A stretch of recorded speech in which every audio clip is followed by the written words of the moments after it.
How's it going, everyone? Equinox Phoenix here, and today we are going to talk about Legacies Season 3, Episode 14, titled This Feels a Little Culty. And my goodness, is this episode a doozy and a half, but also pretty much filler. Anyway, first things first, at the school. Finch challenges, Alpha Boy, I forget his name, to an alpha match. In this case, one of the alpha match is a game of pool. Now, right before the match, we find out that everyone has been letting him win the matches because he's the alpha. And so he and Finch completely destroys him throughout the match, right? Like, she got to the point. Actually, hold up, let me look up his name. It's not fair for me to call him just Alpha Boy. I actually need to know his name. Important character and whatnot. Vampire Diaries.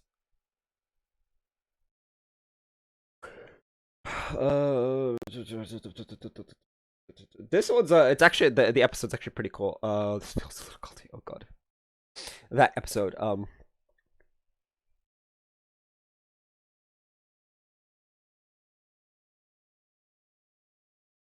Jed.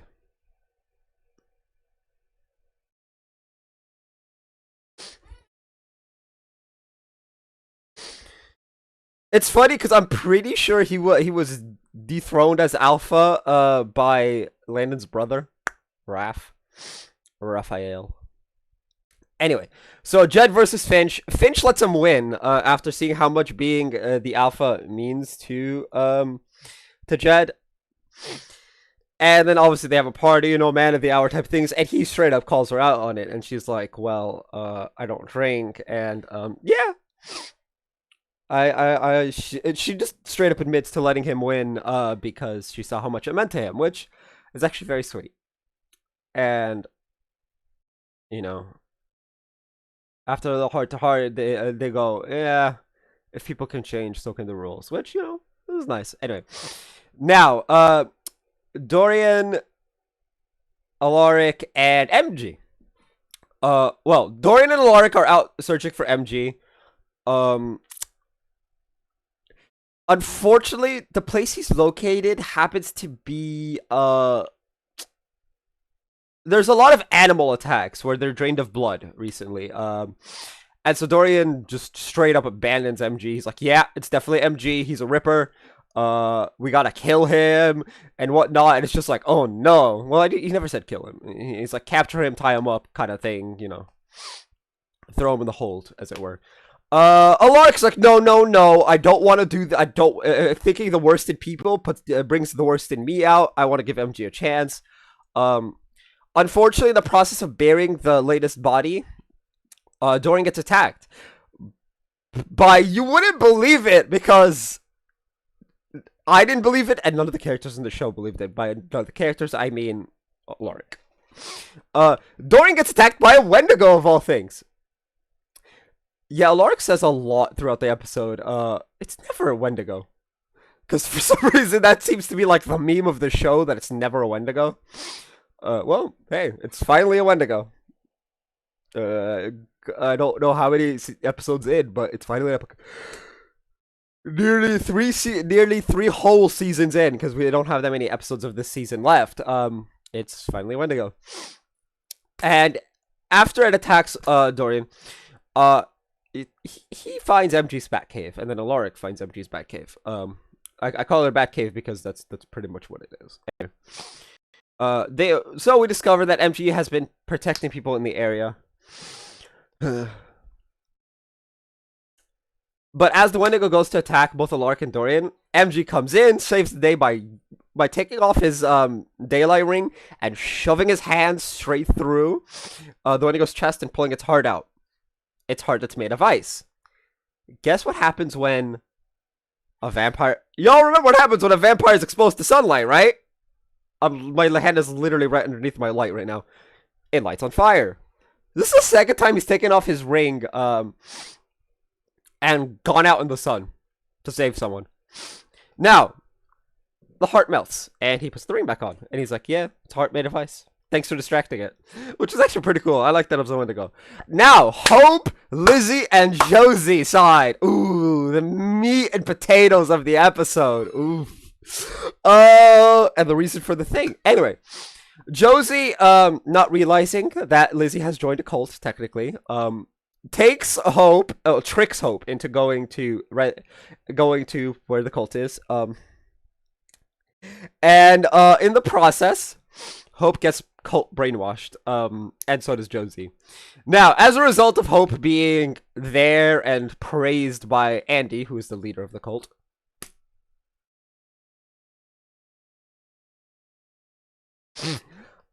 Lizzie gets jealous, as you do, right?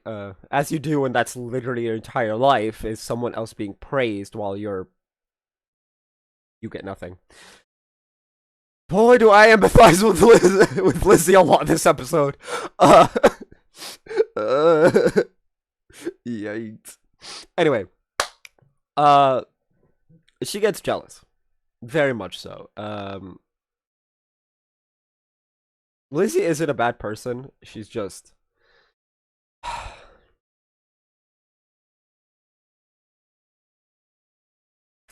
sometimes a positive word here and there helps, right?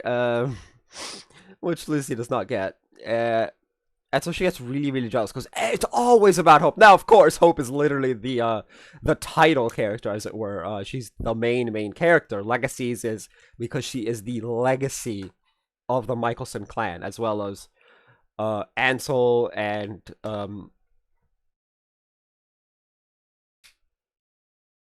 whatever the hell Klaus's mom's name's family is. I don't remember Klaus's mom's name, and they never revealed her surname, so I only remember Ansel being Klaus's biological father. You know, Hope is a legacy on multiple fronts. That's hence the name Legacies. But like, thanks. Anyway, so after Hope and thing get brainwashed, Lizzie's jealous. She drops down from blue to red, which is like the lowest tier. She gets like cherry red, as it's described. Her and Samantha, the previous star student of Andy, discover that touching the glove makes you blue.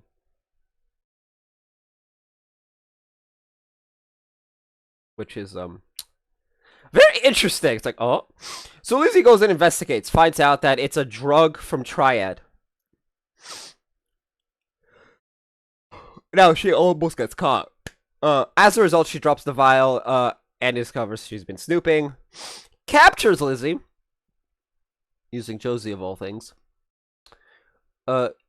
Lizzie angers Josie by bringing up the past, and they plan to bring Hope back into the fold of normality, which they do succeed in. Although Josie's the one succeeds, Lizzie gets knocked out after saying Hope's full name. Oops. Anyway, as a result of Hope being unbrainwashed, Hope jumps down and is like, alright, this is where you all get beat up and regret it. So Andy's like, oh, well, I've lost. Nah. Andy sacrifices herself to summon a Malivore monster. Type thing. Right? It's Landon's brother. She made a deal with Landon's brother. That was literally the first scene of the episode. Now, they're waiting. Unfortunately, she throws the drug all over Lizzie, Josie, and Hope. And so they get high as fuck, right? On it, they look like pandas to each other. They hallucinate looking like being dressed as pandas, which was funny as fuck. Anyway, unfortunately, the fire going boom knocks them out of the hallucination, but they're still high as fuck. And that's where the bad news ends. Out pops from the hole what I swear to God is Darth Vader. I'm just like, wait, why does this remind me of Darth Vader? I don't know who it is. They never say. We need to wait for next episode for this. And it does look like Darth Vader. The music that pops up somewhat sounds like the Imperial March. But it isn't exactly.